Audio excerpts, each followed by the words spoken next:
Hello दोस्तों, welcome to study pieces channel. आज हम जो फंडामेंटल राइट है, फंडामेंटल राइट के बारे में जानेंगे। ठीक है, तो चलिए आज का लेक्चर स्टार्ट करते हैं हम लोग। तो फंडामेंटल राइट अगर इसकी बात करें तो इसका ओरिजिन कैसे हुआ था। फंडामेंटल राइट की अगर हम बात करें तो इसका ओरिजिन कैसे हुआ था। तो इसका जो ओरिजिन अगर मान लिया गया कि जो पहला कहिए गया कि एक जो रिटन डॉक्यूमेंट है, रिटन डॉक्यूमेंट की अगर हम लोग बात करें तो पहला रिटन डॉक्यूमेंट इसके बारे में अगर देखेगा तो कहाँ पे मिलता है, तो ये आपको मिलेगा जो 1215 में जो किंग जॉन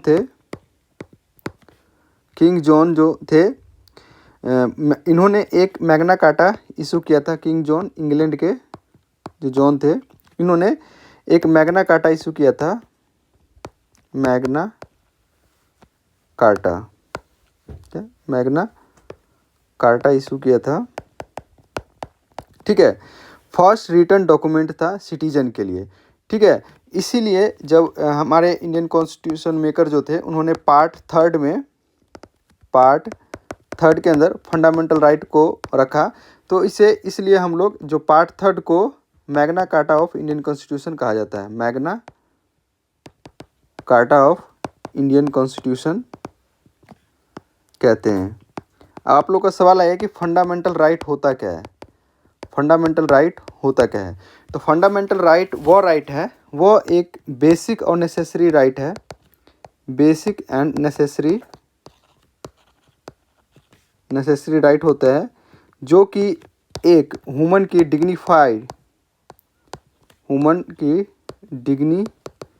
लाइफ के लिए ज़रूरी होता है और उनके एग्जिस्टेंस के लिए ज़रूरी होता है। इसलिए इसे फंडामेंटल राइट कहते हैं, क्योंकि बहुत ही एसेंशियल है ह्यूमन की लाइफ के लिए, जो कि जो स्टेट होता है, जो भी गवर्नमेंट है, वो प्रोवाइड करवाता है अपने सिटीजन को। इसे कहा जाता है फंडामेंटल राइट कहा जाता है। अगर इंडिया की बात करें तो इंडिया के अंदर जो फंडामेंटल राइट का जो प्रोविज़न लिया गया है, ये कहाँ से लिया गया है, तो यूएसए का जो बिल ऑफ राइट है, बिल ऑफ राइट, वहाँ से इसे अडॉप्ट किया गया है। ठीक है, कहाँ से लिया गया है, तो यूएसए के अडॉप्ट किया गया है।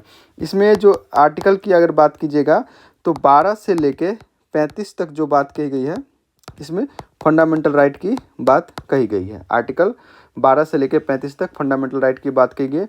और इसमें 12 के अंदर एक 13 आर्टिकल 13 जो आता है, इसके अंदर जो स्टेट क्या होगा, स्टेट क्या डिफाइन किया गया है और लॉ क्या कैसे होगा, कैसे बनाया जाएगा, उसके बारे में बताया गया। स्टेट मतलब कि ऐसी कोई अथॉरिटी जो एक सुप्रीम अथॉरिटी हो, सुप्रीम अथॉरिटी, उसे स्टेट कहा जाता है। जैसे कि सुप्रीम कोर्ट हो गया, हाई कोर्ट हो गया, और भी जो इंस्टीट्यूशन वगैरह होते हैं, वो अथॉरिटी जो अपने पावर वगैरह डिसीजन वगैरह ले सकते हैं, उसे स्टेट कहा जाता है। ठीक है, और नेशन के स्टेट में हमारे जो देश हो गए, उसे स्टेट कहा जा सकता है। ठीक है, तो फंडामेंटल राइट तो हमारी कॉन्स्टिट्यूशन में अगर देखिएगा तो ओरिजिनली हमारे पास कितने 7 फंडामेंटल राइट थे, बट जो प्रॉपर्टी राइट है उसको हटा देने के बाद अब हमारे 6 फंडामेंटल राइट मेनली है। क्या 6 फंडामेंटल राइट हमारे कॉन्स्टिट्यूशन में है।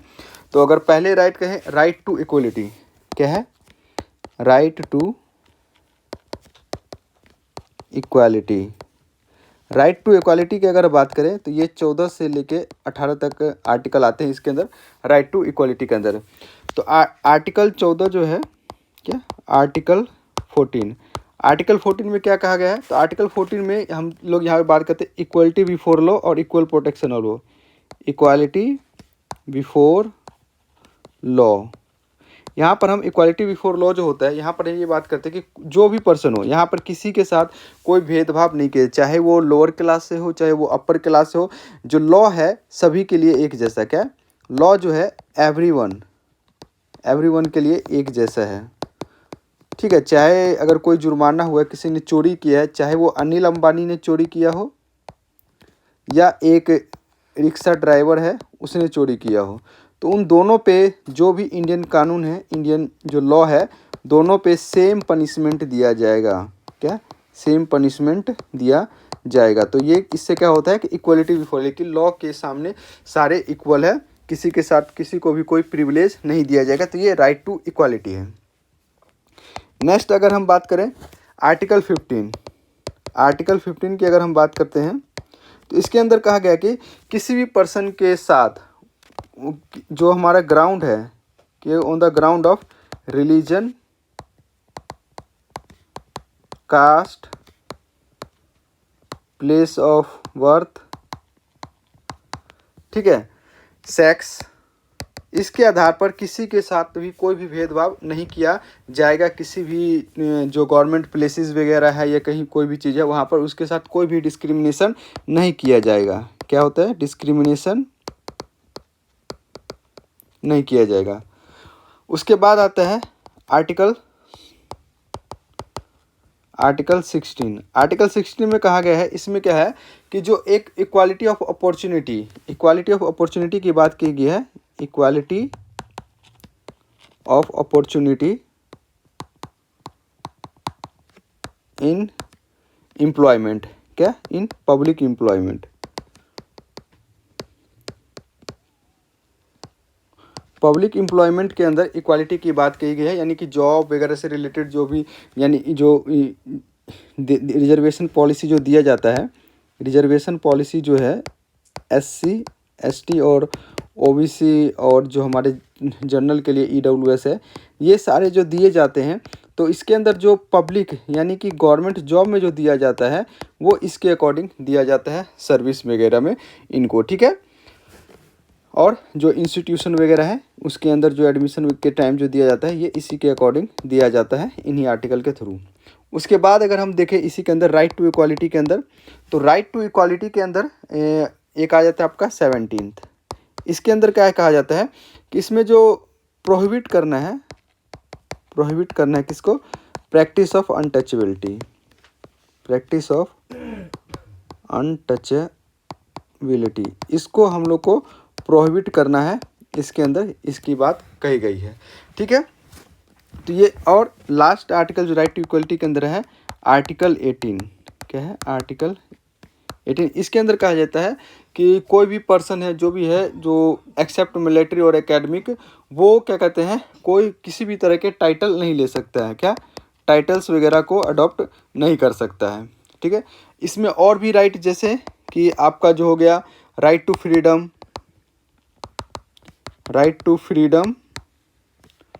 19 से 22। उसके बाद आता है राइट अगेंस्ट एक्सप्लॉयटेशन,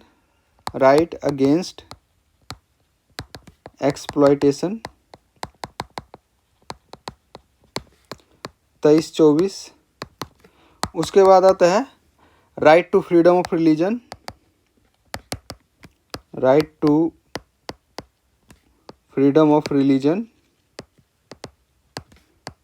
25 से 28। देन आता है एक right to cultural and educational right, ये आर्टिकल 29 और 30 के अंदर आते हैं। उसके बाद लास्ट में आता है आपका राइट टू कॉन्स्टिट्यूशनल